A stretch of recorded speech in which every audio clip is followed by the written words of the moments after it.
Good morning, Service Alliance group community. How is everybody doing out there today? How are you, Jason? How you doing? How you doing? How you doing? How you doing? You traveling today? Yes, I am using Jim Halpert's office again as my mobile office today. So I appreciate it, Jim. Yeah, we're traveling. We are in sunny North Carolina currently and visiting our good friends Joe and Jenny Seeley at Cavalry Appliance. That's awesome. Get to spend the day with them and meet some of their wonderful people at their office, and then they're going to take us doing some sightseeing in their area. So yeah, You're not going to be running calls with Joe? maybe tomorrow. Maybe tomorrow. Yeah, we head to South Carolina tomorrow, and we've got another client we're going to go visit down in South Carolina, and then the motorcycle rally this weekend that we're heading to, and Thursday is our anniversary. So yeah, Thursday we will celebrate 15 happy years of marriage. 15. Yep. Wow. We'll be married 27 years. I won't ask which 15 is the happy. Probably need to pump that up to 20 years. Like every other year. Yeah. Something like that. It's all been happy for you. You know that. It's only 15 for Shayna. Something like that. Good day, gentlemen. He says that really loosely. Got some people chiming in. Hey, Adam. Good morning. Yeah, we're Brandon Benton. We're talking about forming strategic alliances today. And I like to say for service repair companies as a whole, but I know this one, I know you all focus on appliance repair companies, but so there was this banker that fell overboard from his friend's sailboat, and the friend grabbed a life preserver, held it up, not knowing if the banker could swim, and he shouted, "Can you float alone?" Obviously, the banker replied, "Man, this is a heck of a time to talk about business." Nice. Can you float alone? Nice. Since we're talking business to business, hey, that'd be kind of. Jenny's chiming in. Jenny, you need to walk out and just stand behind Jason, like right over his shoulder, like an angel, to make sure he does this right. Something like that. Here's the actual background. Not so bad. We got the lovely broom, the thermostat, and then this is our control panel for motorhome. I got a really nice view of a house beside me, so yeah, that's why I just like using Jim Halpert's office. Yeah, I've had to do plenty in my camper as well. Yeah, it works. Yeah. Good morning. Hey, there's Bree. Hello, Bree. Bree's one of our lovely CSRs that comes on a little bit later. Morning, Bree.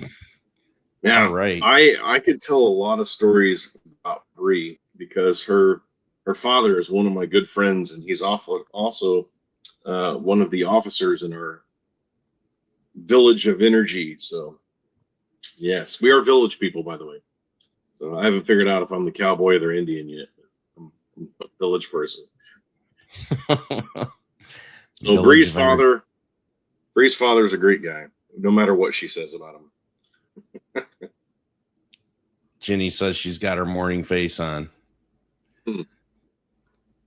Me too. Can't you see? Yeah. We've all got our morning face on. I don't know if that's a good thing or a bad thing, Jenny. Well, all right. So we're talking about strategic alliances. Yeah. Like, what's your main thought on strategic alliances? Personally, I think they're great. However, what's your thoughts?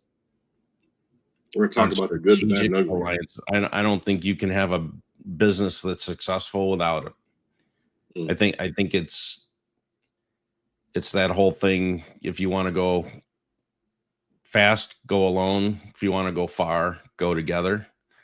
type of thing. So um I think they're necessary.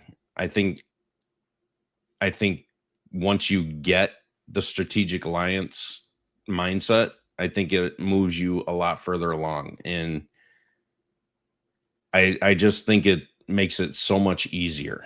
And you learn a lot more. It's like being in a mastermind with other people that are in your industry or complementary industries. You learn from each other. I think it's the same way with referrals and working together, Yeah, referring people back and forth. I just think it builds that relationship so much more, for and it sure. makes it so much easier um to be able to talk. It like I'm going to use your wife as an example. I met with her last week because I talked to so many business owners that need your services, but they may not even realize who you are or what you have to offer. And I met with Shayna and I said, I want to know everything all the talking points that I need to know so I can tell them what you do, how you do it, where you do it, all that stuff, Yeah. and be able to represent you a little bit better, when I am Hmm. talking to them, so that they will go and book a meeting with her and Yeah, learn about your services, right? for So sure. it's it's not for any monetary gain, but it's that It relationship, can be. right? It Well, can it be though. can be, So yeah, but even though it's not, we want the best for our customers. yeah, So it's all about, setting them up for success and using the resources and people that all around you. yeah.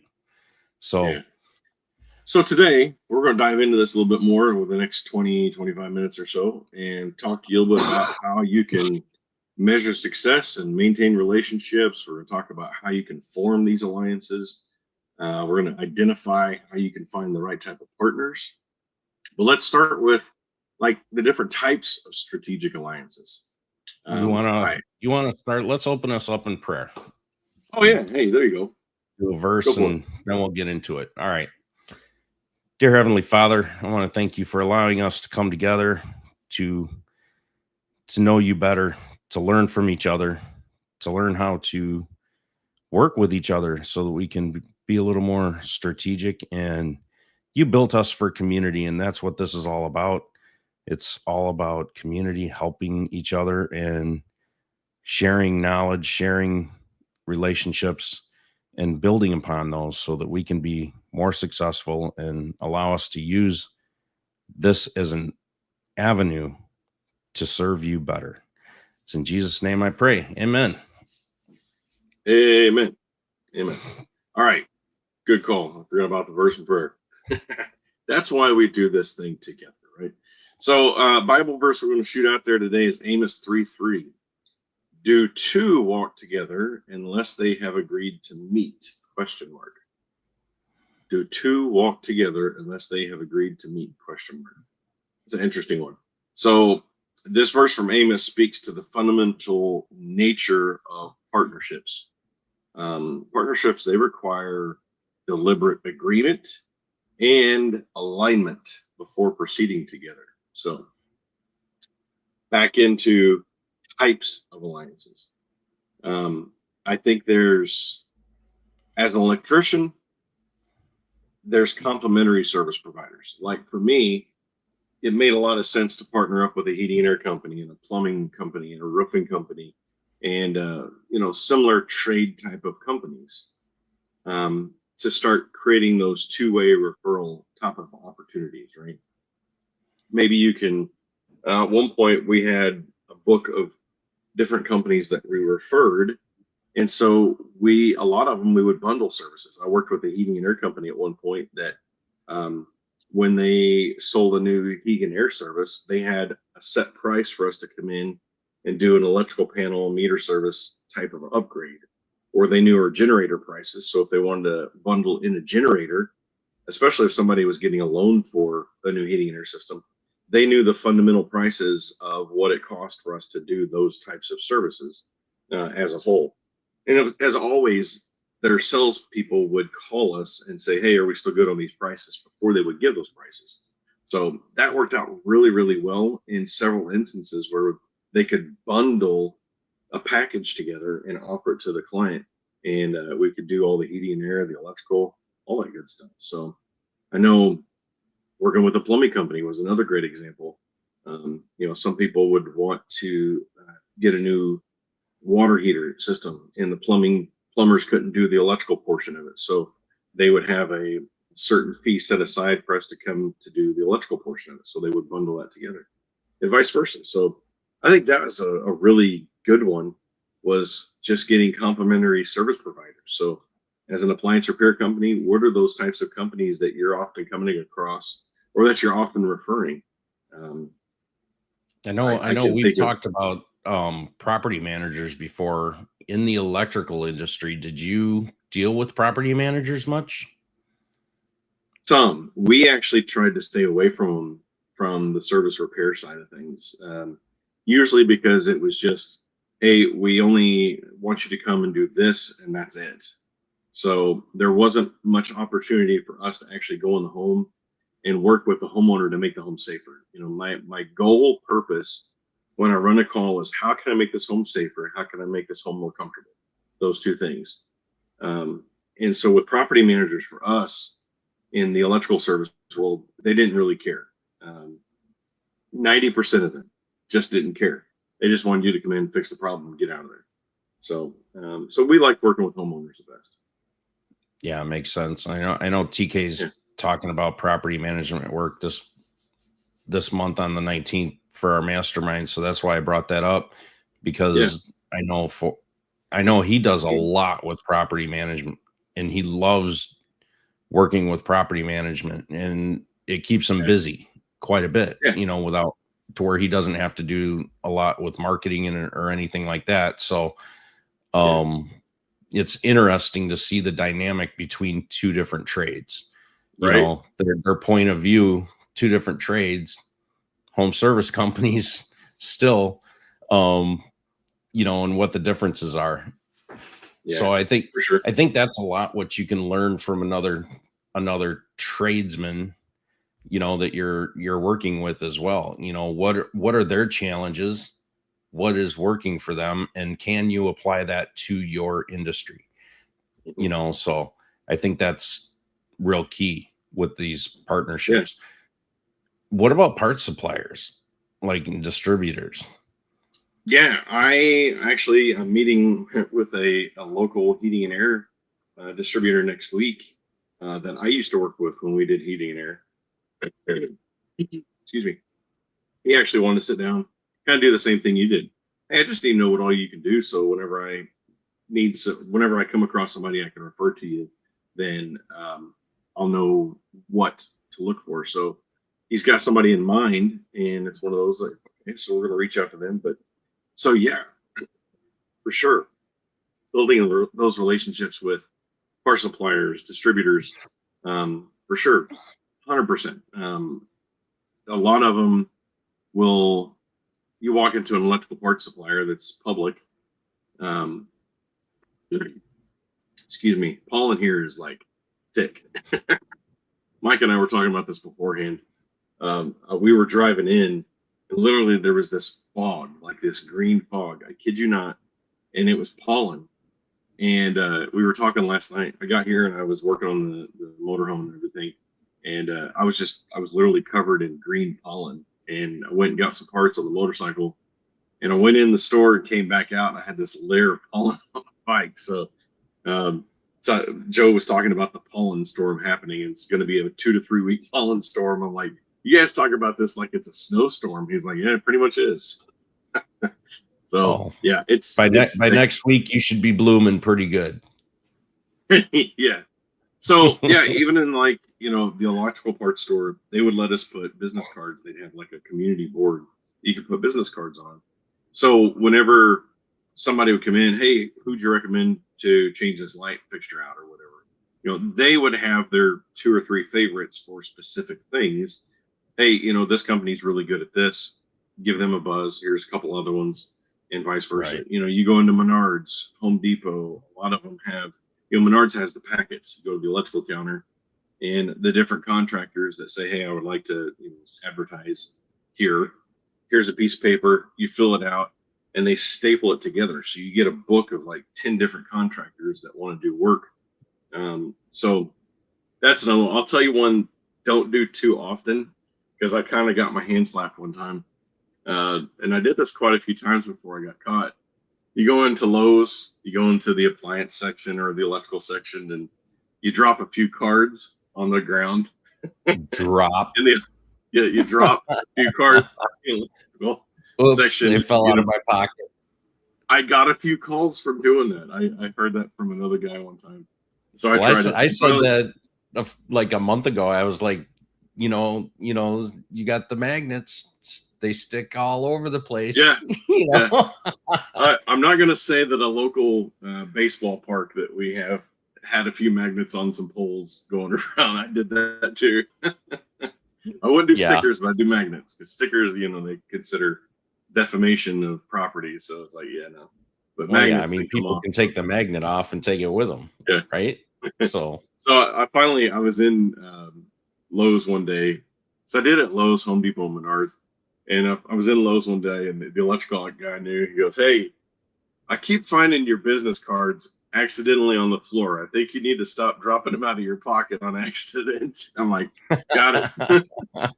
But I mean, until they say, hey, don't do this anymore, I mean, you might pick up a few calls from that. Just saying. Yeah. I mean, that goes along with the relationship, right? When you do something like that, they're likely to give you just a little hand slap versus, get the hell out of here. We're not referring you anymore.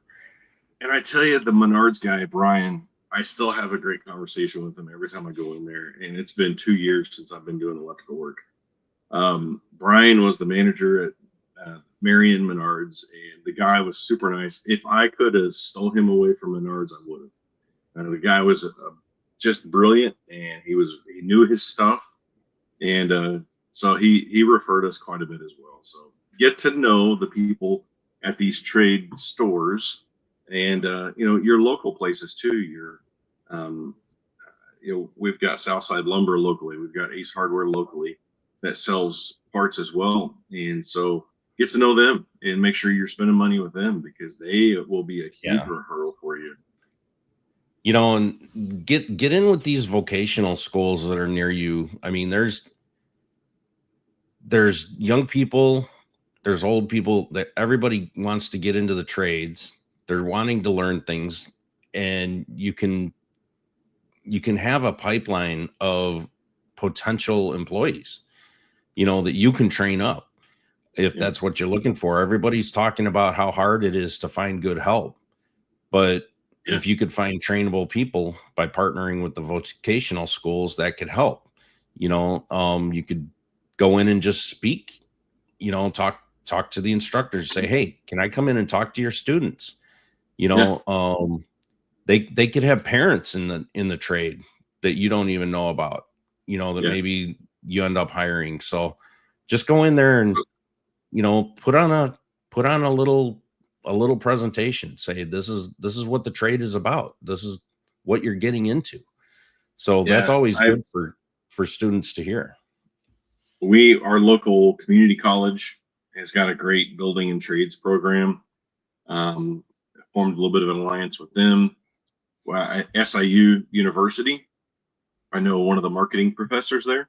And so he actually utilized us for a state case study. Another marketing professor there as well used us for a state case study for the entire year. And so a lot of their marketing students would come over to our office and learn what we would do. And I even got to go over there and speak a couple of times. So those are those brains that are coming up that you want to be able to pick from, right? That are fresh from the studies. And so sometimes older people can see green people as not the greatest. However, I consider somebody fresh out of school some of the most brilliant and bright-minded ones, because they have the latest and greatest knowledge or technology at their fingertips. So you want to harness that. You want to utilize that. I remember I was, you can learn a lot from those. yeah, my early 20s, and I was running a service call one time, and I had this older gentleman. I came in and started talking. He goes, "You're kind of young to be doing this, aren't you?" He's like, "You're pretty green." I'm like, "Well, I watched the YouTube channel on how to do this before I came over this morning, so I think we'll be okay." Just joking around. He's like, "Okay, I get it. You know what you're doing. I'll leave you alone." So, Because yeah, you watched 2 YouTube videos. yeah, yeah, yeah. So So when you're looking at partnerships, what's the best way to, if you're just starting out with all this and looking at reaching out to different partners and, build some strategic alliances, but you don't know those people yet. You don't know your electrician, your plumbers, things like that. And how do you go about partnering with somebody and reaching out and kind of vetting them, to make sure that they're a partner that's going to be good? yeah, Because you obviously you don't know, want to refer someone who's bad, yeah. and you don't And this want really kind you of, want them sending you a bunch of dirt bags that's all they get, yeah, getting into that formalizing, your alliances. You want to make sure that you've got somebody who's shares your business values. Do they align with your core values? That would be my first question. And if they do, okay, let's have a deeper conversation. What about their communication style? Are they responsive? If I'm at an emergency call and I see their water heater is about to pop and they need a plumber today or tomorrow, are they going to be able to respond that quickly? You know, are they? Do they Obviously, answer the check the phone? reviews. Yeah, check the reviews for sure. Just like a customer would check you out and investigate your company, you need to do the same exact thing with them. Check their Yeah, reputation. You see how they manage their reputation. yeah. Are they doing things that you should be doing, like replying to reviews? Yeah. I A think good I think way, that's an easy way to do it. home builders associations, B&I groups, getting into your local chambers, they do a lot of vetting on these companies. Some chambers are just like, we just want your money and you're allowed in, but a lot of them do vet the companies. So looking at how to formalize alliances, one good way, as a contractor, B&I groups, they were always pretty good, and we're still in B&I groups today with my office help locally. And that's actually plugged us into some uh, regional B&I groups, and then we've gotten into some national type of B&I groups, not exactly B&I, but some national groups that is helping us to get clients around the country. So if you're just into contracting, so you really want to stay local or maybe regional, then I would definitely look into like B&I groups or maybe joining chambers. Chambers, for me, chambers are not what they used to be, and I think B&I groups have kind of taken over what chambers were originally supposed to be more of, right? And that's referring instead of yeah. I'm going to be careful what I say there. Just make sure you're checking things out where you're going to. But what Right. about you? One that I'm just thinking of that would be a really good one for appliance repair people to get involved, kind of get to know somebody at, is there's all these like condo complexes, and maybe they're like private communities, and they could have a bunch of apartments or condos there, right? But instead of going directly sometimes to the project manager for that, they've got like a full team usually of at least one or two, sometimes three different, I guess, kind of groundskeepers, handymen that work for them, Mm, kind of yeah, jack of all trades. They're maintenance men. They do drywall work. They might do plumbing, but they're not experts in fixing appliances. yeah, So they need someone for that. and or if something's over their head, or they just don't have time to do it. Maybe they can refer that out. That would be a really good one to get into. So start looking at those communities that you could get into. I mean, it's across, of course, for property management work, but if you can find out who the actual people are that do the maintenance, that work there, those are the ones you want to get into, because they're the ones doing the face-to-face touch points with every single resident, and some of these things, they'll have 1,200 units, just in one little community. Yeah. Well, another big part on the alliance aspect is, if you're going to do some kind of a referral agreement, you might want to look at putting that in writing, right? So legal considerations, when do you use written agreements? What do you include in those partnership documents? What if there's a problem, right? How do you handle the problem? How do you handle if there's a liability issue or if reputation comes into play? Those are things you need to consider legally. You also need to look at the communication protocols. Hey, what's the expectation for response times? If I send you a lead and it's hot, are you going to be able to go today, like I mentioned, or is this something that's going to take a week or two? Maybe they're not the right fit for that type of customer. What about I think commission this is going to structures? depend a lot on what type of partnership it is. Obviously, if it's working with property managers, you definitely want to have that in place. Yeah. If it's structures, something with another electrician or a plumber, maybe not so much. Yep. Yeah. Are you sharing commissions? Like, are you giving them a percentage or a fee for that, or vice versa? So these are a lot of things that you need to think about ahead of time in tracking progress. I want to follow up. If I give you a lead for Mrs. Jones to go out there and change a water heater, I'm going to be following up with you before I follow up with her. And if you're not following up with her, we're going to have an issue. So there's a lot of expectations come into having those type of alliances. But I think several of my close alliances I had with a heating and air and plumbing company, especially back in the day, I remember getting with them and having a weekly conversation, and whether it was just by phone or going out to lunch or dinner. Speaking of a good electrician, Mike Sullivan here. So if you're in my area, Mike Sullivan is one of the electricians that I refer since I've stopped doing electrical work. He's a good guy. So, hey, Mike, good morning. One of your strategic alliances. Yes. So yeah, you definitely want to do the follow-up. You want to be having, especially those close alliances, you want to be getting with and forming business relationship, but a personal relationship with in some cases, because if you're referring them a lot, it's a good thing. Definitely a good thing. Yeah, you need to nurture that relationship, right? So if you don't hear from them for a while, or they haven't heard from you, you need to do that check-in call, and make sure that you're staying on top of it, staying in their face, because they may have forgotten about your conversation, that you had months ago, honestly.